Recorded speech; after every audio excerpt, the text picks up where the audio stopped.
You know, they say that all living things are made of stardust in some way or another, that we all kind of came from the cosmos, but I think Ava's got a little bit more stardust in her than most. Hi.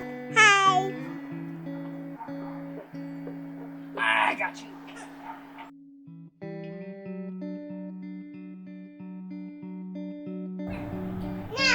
There's so many layers to being Ava's mom. Ava is African American and Hispanic, and I am obviously very white. I am Mexican American, but I'm white passing, so I need to be aware of her cultural needs and where we are in society and how we treat Black people, and especially Black women. And then she has physical differences. She has a birthmark on the right side of her face, a red birthmark that marks her as different. And then she has another birthmark that looks like a dark mask across her face. That gets a lot of comments too, so I have to be really aware of how people are talking to my child, probably more so than a completely normal looking baby. My mom tells me a lot that she has never seen me as happy. Not even when I was a child. She has never seen me as happy as I am when I'm with Ava. And I feel that. And it's not even just being a mom that's changed me, it's being Ava's mom that has changed me, because I've had to grow with Ava as well. Her personality has made me a better, kinder, softer person than I ever thought I could be. I've had to kind of go where she goes. I've had to be more resilient, and I've had to be more flexible than I am usually,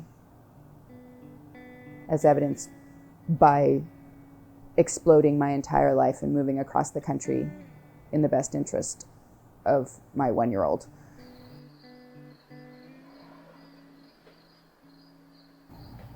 When Ava had her really bad seizure, just after a year old, she was sleeping in the crib. She had been sick. I had put her down to sleep in her crib in her nursery. And for some reason, 15 minutes later, something in me, just bells and whistles went off. And I got up and decided, I'm just going to go check on her one more time, just make sure she's okay. And I found her laying face down in a pool of vomit in her crib, completely unresponsive, not breathing.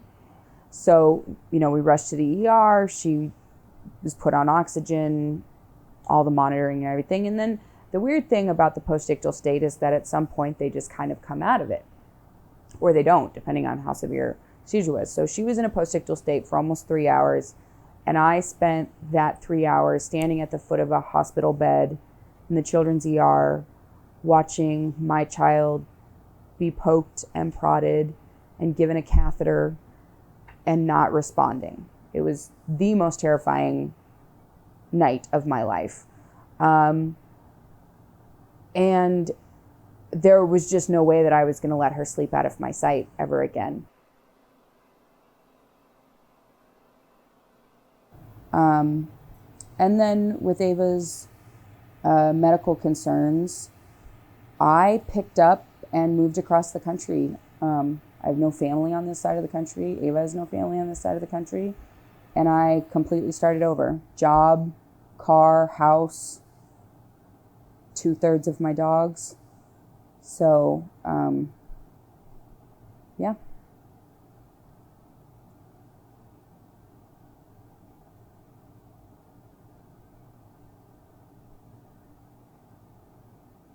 Worth it, for the record, obviously.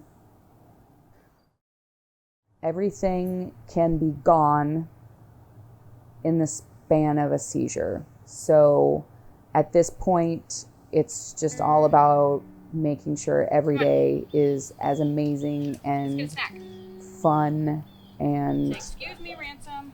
exciting for us as it can be, because we might have a long, happy, healthy life ahead of us together, and we might not.